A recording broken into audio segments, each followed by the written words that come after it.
بسم اللہ الرحمن الرحیم۔ السلام علیکم ورحمۃ اللہ وبرکاتہ۔ میں ہوں محمد صادق شاہ اور آپ دیکھ رہے ہیں صادق ٹی وی یوٹیوب چینل۔ عصر حاضر میں ہم کیا کریں کہ جب بینکوں کا ایک ایسا جال بچھا ہوا ہے کہ جس کے بغیر لین دین اور معاملات تقریباً بہت سی مشکلات کا سبب بنتی ہے اگر آپ ان کو نہ کریں، کہ اس جدید دور میں ہمارے ذمے کیا ہے کہ ہم اس کو کریں۔ سب سے پہلی بات، اگر کوئی شخص بینک سے قرض لینے یا اس کے جمع شدہ رقم پر سود کے جائز ہونے کو کہے تو پوری دنیا کے علماء کے موقف کو سامنے رکھ کر اس سے بچے، کیونکہ تمام علماء کرام کا متفق فیصلہ ہے، تمام مکاتب کی فکر کا،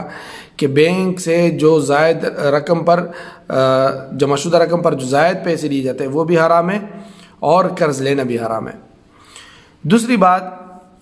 اس بات کو اچھی طرح ذہن میں رکھے کہ علماء کرام نے قرآن و حدیث کی روشنی میں بینک سے قرض لینے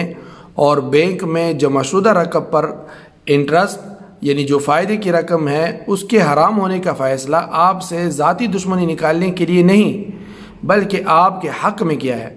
کیونکہ قرآن و حدیث میں سود کو بہت بڑا گناہ قرار دیا ہے۔ شراب نوشی، خنزیر کھانے اور زناکاری کے لیے قرآن پاک میں جو الفاظ استعمال ہوئے ہیں وہ جو الفاظ استعمال کیے گئے ہیں سود کے لیے، وہ ان گناہوں کے لیے استعمال نہیں ہوئے جو سود کے لیے اللہ تبارک و تعالی نے استعمال کیے ہیں۔ تیسری بات، جس نبی کے امتی ہونے پر ہم فخر کرتے ہیں اس نے سود لینے اور دینے والے اوپر لعنت فرمائی ہے، نیز شک و شبہ والی چیزوں سے بھی بچنے کی تعلیم دی ہے۔ اور چوتھی بات، بینک سے قرضہ لینے سے بالکل بچے، دنیاوی ضرورتوں کو بینک سے قرضہ لیے بغیر پورا کرے۔ کچھ دشواریاں ہو، مشکلات ہو، پریشانیاں ہوں اور ان کا سامنا ہو تو اس پر صبر کرے۔ پانچویں بات، اگر آپ کی رقم بینک میں جمع ہے تو اس پر جو سود مل رہا ہے اس کو خود استعمال کیے بغیر عام رفاہی کاموں میں لگا دیں، لیکن ثواب کی امید نہ رکھیں کیونکہ وہ سود ہے، ثواب کی امید اس میں نہیں رکھ سکتے۔ بس یہ ایک گند ہے، اس سے چھٹکارا ہے حاصل کرنا ہے، اس سے چھٹکارا لینا ہے۔ یہ ایسے غرباء اور مساکین یتیم بچوں میں بانٹ دے جو کمانے سے عاجز ہے۔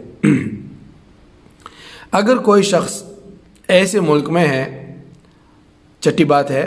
کہ اگر کوئی شخص ایسے ملک میں ہے جہاں واقعی سود سے بچنے کی کوئی شکل نہیں ہے تو اپنی وسعت کے مطابق سودی نظام سے بچے، ہمیشہ اس سے چھٹکارا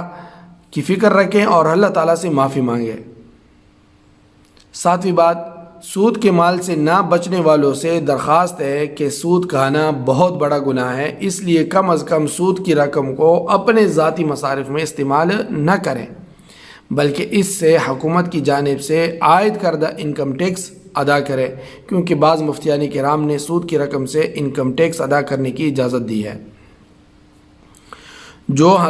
آٹھویں بات، جو حضرات سود کی رقم استعمال کر چکے ہیں وہ پہلی فرصت میں اللہ تعالیٰ سے توبہ کریں اور آئندہ سود کی رقم کا ایک پیسہ بھی نہ کرنے کا پکا عزم کریں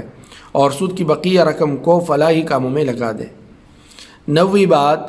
اگر کسی کمپنی میں صرف اور صرف سود پر قرضہ دینے کا کاروبار ہے، کوئی دوسرا کام نہیں ہے، تو ایسے کمپنی میں ملازمت کرنا جائز نہیں۔ البتہ اگر کسی بینک میں سود پر قرضے کے علاوہ جائز کام بھی ہوتے ہیں، مثلا بینک میں رقم جمع کرنا وغیرہ، تو ایسے بینک میں ملازمت کرنا حرام نہیں ہے، البتہ بچنا چاہیے۔ پرانے زیورات بیچ کر سونے کے نئے زیورات خریدنا چاہتا ہے تو اس کو چاہیے کہ دونوں کی الگ الگ قیمت لگوا کر اس پر قبضہ کرے اور قبضہ کرائے۔ نئے سونے کے بدلے پرانے سونے اور فرق کو دینا جائز نہیں ہے، کیونکہ یہ بھی سود کی ایک شکل ہے۔ اگر آپ کے پاس پرانا سونا ہے پہلے اس کو بیچ دو، اس کا پیسہ لے لو، اس کے بعد نیا سونا خریدو۔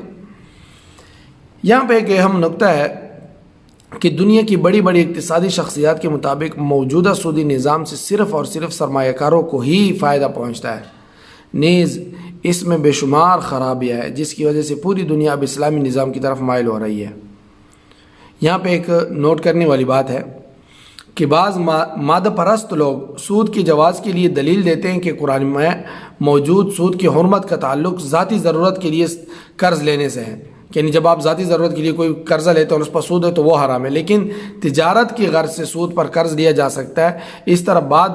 یہ غلط بات ہے، یہ دلیل بے بنیاد ہے۔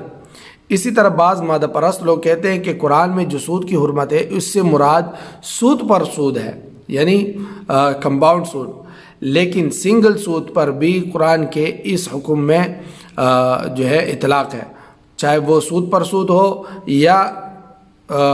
سنگل سود ہو، یہ سب جو ہے قرآن پاک کے اس حکم میں داخل ہے اور اس میں کوئی فرق نہیں ہے۔ پہلی بات تو یہ ہے کہ قرآن میں کسی شرط کو ذکر کیے بغیر سود کی حرمت کا اعلان کیا گیا ہے، تو قرآن کی اس عموم کو مختص کرنے کے لیے قرآن و حدیث کی واضح دلیل درکار ہے جو قیامت تک پیش نہیں کی جا سکتی۔ اس لیے خیر القرون سے آج تک کسی بھی مشہور مفسر نے سود کی حرمت والی آیت کی تفسیر اس طرح نہیں کی جس طرح کہ بعض لوگ کرتے ہیں کہ سود پر سود حرام ہے اور سنگل سود حرام نہیں ہے۔